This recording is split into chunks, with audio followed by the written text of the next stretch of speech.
యోగ్యుడైన దేవునికి మహిమ కలుగునుగాక. ప్రియ స్నేహితులందరికీ దివ్య వాక్యోదయం.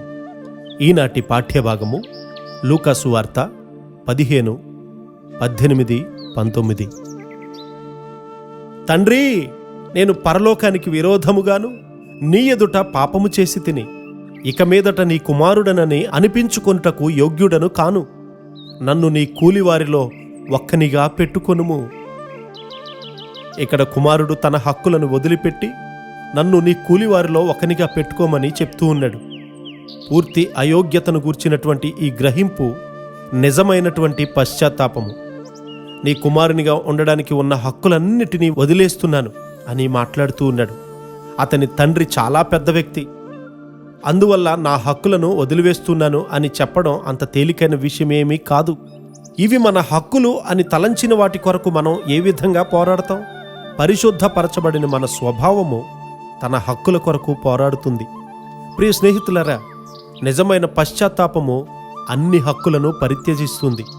నీ కృప మీద నన్ను నేను సమర్పించుకుంటాను. ఇది మాట్లాడినంత సులభమేమీ కాదు. మన గర్వము, మన స్వీయ స్వభావము, మన హక్కులు ఏవని భావిస్తామో వాటిని అంటిపెట్టుకుని ఉంటాయి. మన హక్కుల జోలికి ఎవరైనా వస్తే మనం ఎంతగానో కోప్పడిపోతాము. సిలువ దేని కొరకు నిలబడుతుందో ఆ సిలువ వేయబడే అనుభవము మనము పొందము.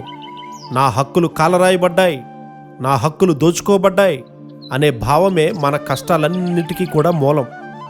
కాబట్టి భర్తలు తమ భార్యల మీద కోప్పడతారు, భార్యలు కూడా తమ భర్తల మీద కోపపడేవారు అనేక మంది ఉన్నారు.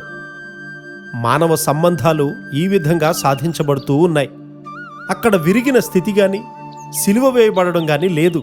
అప్పుడు కుమారుడు తండ్రితో, నేను పరలోకానికి విరోధంగాను నీ ఎదుట పాపము చేసి తిని ఇక మీదట నీ కుమారుడనని అనిపించుకోవడానికి యోగ్యుణ్ణి కాను.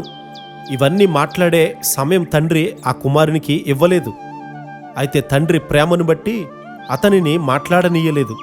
హక్కులను పూర్తిగా వదులుకునే స్థితికి వచ్చినప్పుడు మాత్రమే నీవు దేవుని కృపను మెచ్చుకోగలుగుతావు.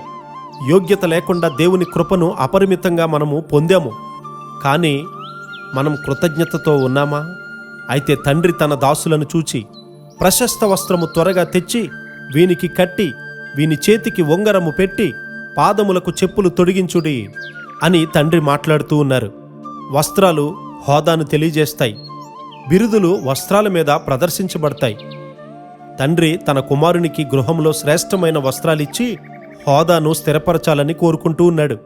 మన హక్కులను మనము విసర్జించలేదు గనుక మనము మన హోదాను అనుభవించడం లేదు. మన అయోగ్యతను మనం తెలుసుకున్నప్పుడు దేవుడు అనుగ్రహించే కుమారత్వంలో మనం ఎంతగానో సంతోషిస్తాం, ఎంతగానో పరవశిస్తాం. అట్టి కృపాధన్యత దేవుడు మనకు సమృద్ధిగా అనుగ్రహించునుగాక. ఆమేన్.